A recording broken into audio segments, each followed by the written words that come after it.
I'm Jessica Johnson. I'm a yoga teacher and I have scoliosis. So I've been teaching for 11 years and practicing yoga for 21 years. So through experience, I feel like I have three really good tips to give teachers how to teach yoga students with scoliosis. So, first of all, do they have pain? Tip one, pain. They might not have pain, so have a conversation about it with them.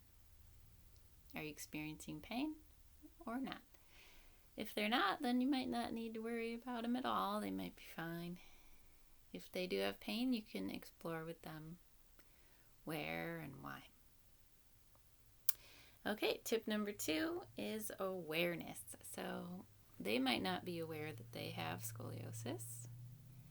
So try not to tell them that they do. If you notice an asymmetry in their back when they're maybe in Uttanasana, just say something like, "Oh, I'm noticing this side of your back is higher than the other side. Did you know that? Can you feel that? Does it feel different on this side than the other?" So just be aware that they might not know that they have scoliosis, and really only a doctor or a physical therapist can diagnose it. So don't diagnose them.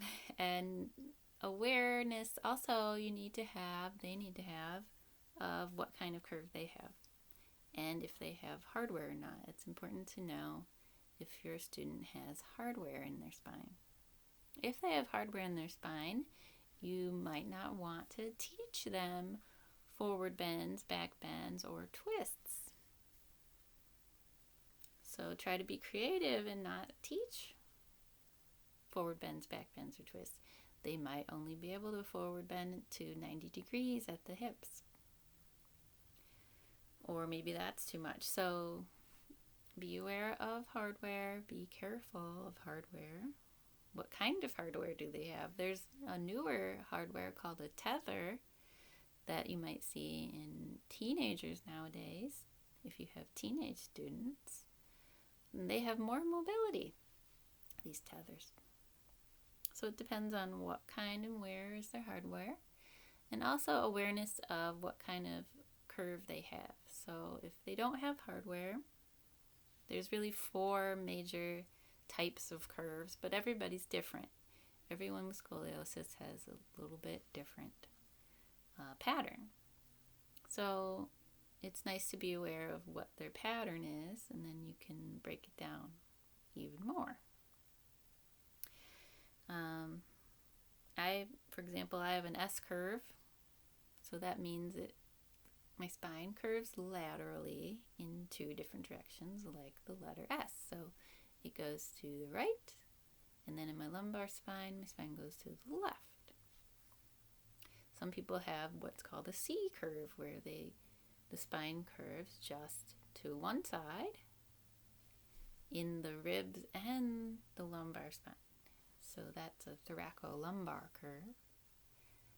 So it just helps to know where the curve is, which way it goes, or if they have hardware.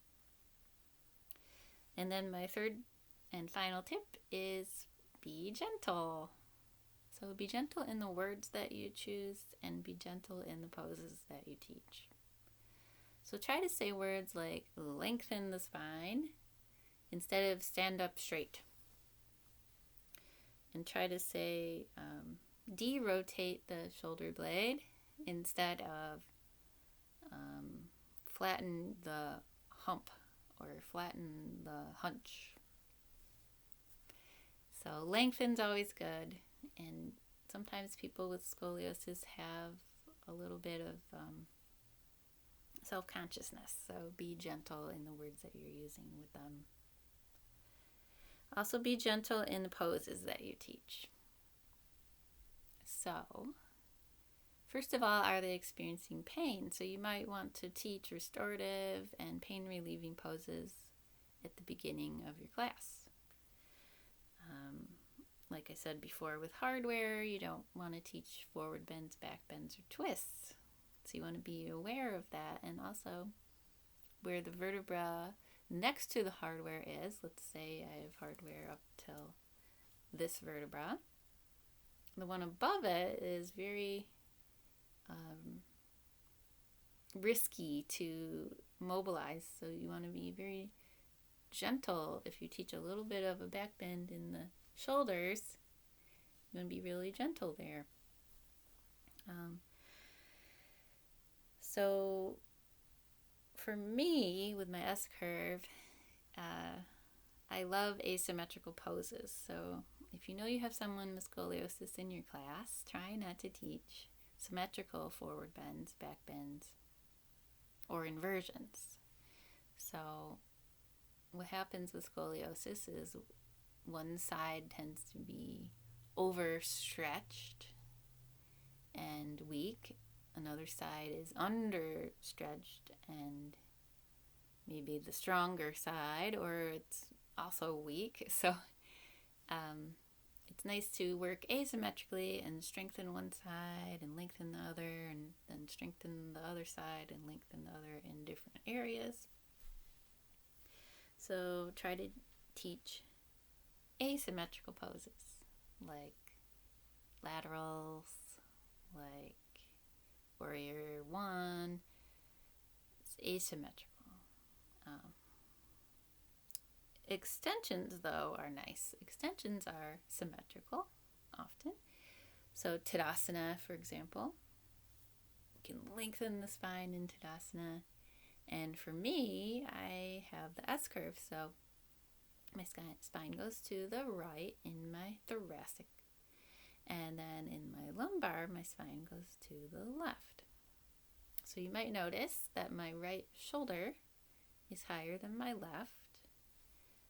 So if I am cued to lengthen through the left lower compressed ribs, so I'm going to lengthen my left lower compressed ribs,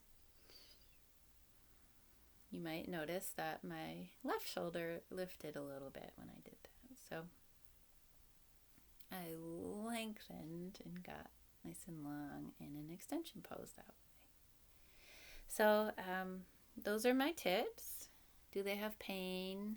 Awareness for you and them, and be gentle. So another thing about the gentle I wanted to add was try not to overcompensate them. So I slowly lifted my left lower ribs, and I used my own muscles to do that.